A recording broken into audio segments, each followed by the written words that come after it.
Hello everyone and welcome back to this next lecture in the machines lecture series, and this is where we had left off the previous week, where we were talking specifically about the resistance which was in series with the current voltage source, control voltage source. So as of now we had left this value of the variable resistance at the initial value of 100 ohms, but in the previous lecture we had talked about how this can be calculated dependent on the system conditions.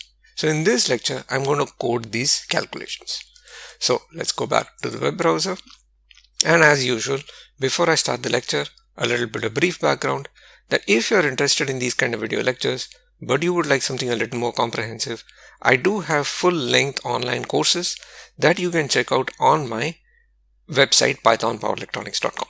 So this is the home page of the project. And here you can check out these 4 buttons: download, learn, watch, read, to get details of the project. Specifically, if you click on the button learn, it takes you to the list of courses. So these are the 5 courses that I have as of now. The very first course is simulating power electronic circuits using Python, and in this I talk about the basics of how you can use Python and Python power electronics to simulate basic power electronic circuits. The next course is Basics of Digital Signal Processing for Power Engineers, and in this I talk about how you can use the SciPy package in Python, and specifically the signal package within that, to design and analyze filters specifically for power electronic applications. The third course is Simulation of Magnetics for Power Electronics using Python, and in this I talk about how you can model and simulate magnetic components such as inductors, coupled inductors, and transformers using Python and Python Power Electronics. The fourth course is Control Analysis with Python for Grid Connected Converters, and in this I talk about how you can use the Python control package within SciPy in order to design and analyze controllers, and in this case specifically for the power electronic application of a single phase grid connected converter. The very latest course I have is Why Specialize in Power Electronics, and this is a free motivational course targeted towards junior undergraduates or even high school students who are thinking about which engineering field to specialize in, or even which engineering branch they should choose. So this talks about some of the opportunities and challenges in power electronics and how these can be of interest to somebody who wishes to know more about power electronics. So the link for this page is provided in the description for this video. If you're interested, please do check out the link. So with this, let me get back to the actual video. So as I said, we're going to code the calculations for the inductor, or rather for the series resistor, and that's what we're going to do here. So let me go over to the editor. So now that I'm in the editor, I can start with my calculations. So since I'm calculating a parameter, I'm going to put it all the way on top, right? So I'll just write something here: series resistance calculation. Let me just collapse this so that I have more space, and here let me start writing some of the actual comments. So for example, first let me start with system rating, and when I mean system rating, I mean the VA rating of the system, right? This is the actual capacity of the system. Now again, these are ballpark numbers. You don't have to be very specific about it.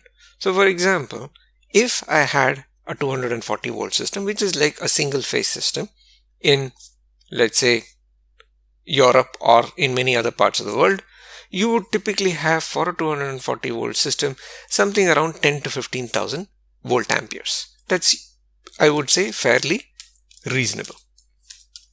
So let me take my VA rating to be 15,000, right? And let me just put a comment here saying this is VA, this is the unit. Then the next one comes the system voltage rating, right? This is the rated voltage of the system or the supply that we are looking at, right? Now again, this depends on geography. If you're in North America, US or Canada, you're looking at a 120 volt AC system.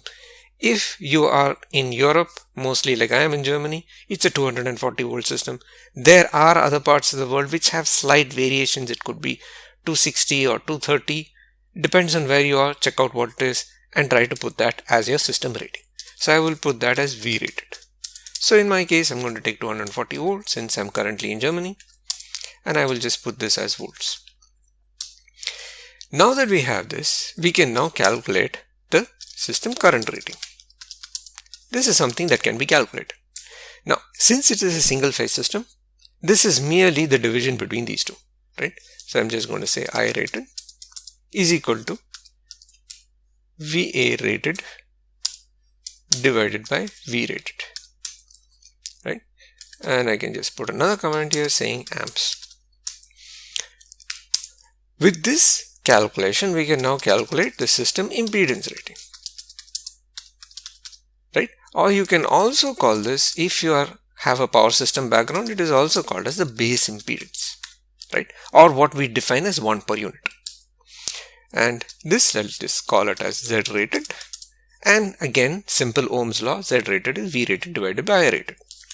So, and here I rated. And I'll just put a comment, I'm just saying ohms. So with these calculations, what this implies is, if I connect a V rated voltage to a Z rated impedance, I will produce an I rated current, right? So these can all be considered as 1 per unit. That is, the rated voltage is 1 per unit, the rated current, and if I connect an impedance of 1 per unit, I'll get a rated current which is also 1 per unit. You can consider these as 100% or however you want. These are the base values. Now, from the previous lecture, we had said that the series resistance should be such that if our control voltage is 0 and we are connecting this current source directly to our applied voltage without any control voltage, we should draw a current anywhere between 0.01 to around 0.05 per unit. That means 1% to 5%. Actually, let me write this here. Current drawn should be between 1% to 5% of I rated. This is what we want. And therefore, quite obviously, what this means is series resistance should be anywhere between 100 times, or actually it should be 20 times to 100 times the Z rate, right? It's pretty simple. Stop for a minute and think for yourself. If the series resistance is 20 times Z rated, you will produce a 5% current, that is 0.05. If it is 100 times Z rated, you will produce a current which is 0.01 or 1%. That's it. So now that we have this, we now have the calculation. So here you see we are using series resistance. I'm just going to copy this variable, place it here, and I'm going to choose 100 times Z rated, right? And let's do one thing, let's print it out, right? Let's just see what this is. It'll be interesting to see what this is. So now that we have this, what I can do is let's go and run this simulation, right? We haven't done any other change, we just done the control change, so we can click on the run button. Now there will be a flood of commands, so I'm just going to go over and stop it. The idea is to just check out what this value is. So now you see we have 384 ohms, right? This is the value. And if you compare from the previous case, we had an initial value of 100 ohms. So our initial value that we had chosen, just as a random guess, was not too far from what we should actually have gotten, right? For that matter, we can even go and print out back to the editor and print out what happens if we take 20. Right? Let's go and click on the run button again. I expect to see another flood of console logs, but let's see. And now you see we have 76.8. So if we come here and have a look, we see that the range is between 76.8 ohms to 384 ohms. This is the range for a stable series resistance. When we had chosen 100 ohms as an initial guess, we had chosen it within this range. And that is the reason why we had gotten a stable simulation. If you go way out of this range, that is, if you choose something like 1 ohms or zero point 0.1 ohms, you might end up with a very sensitive system. And I would suggest go ahead and try it out, because after all, this is a simulation. This is how you would like to learn and try things out. You can also try out the converse. What happens if you take 100,000 ohm resistance? Now you have the other case where the series resistance now completely wipes out all dynamics in the system, right? So these are the different cases that are there. So I'm just going to go remove this print statement because we don't need this now. And just for the sake of it, let's go back here, click on the run button. Let's hope the console log has gone. Yes, it has. This is the previous case. Now there is no more console log. So the simulation is running.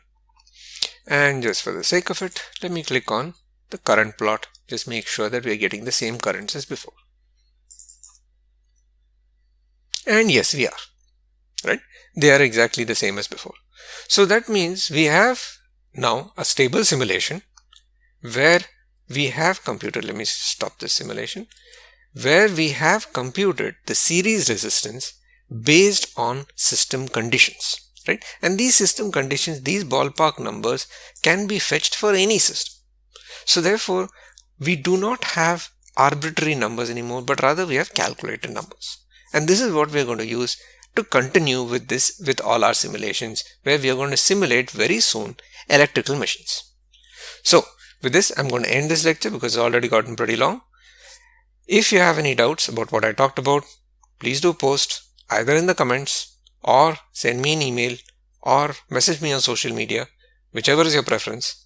Otherwise, I will see you next week where we will start with our very first electrical machine. And this time we will start with very basic theory. We won't actually go into motors as of yet, because after all, the purpose is to learn. So let's slowly explore this area.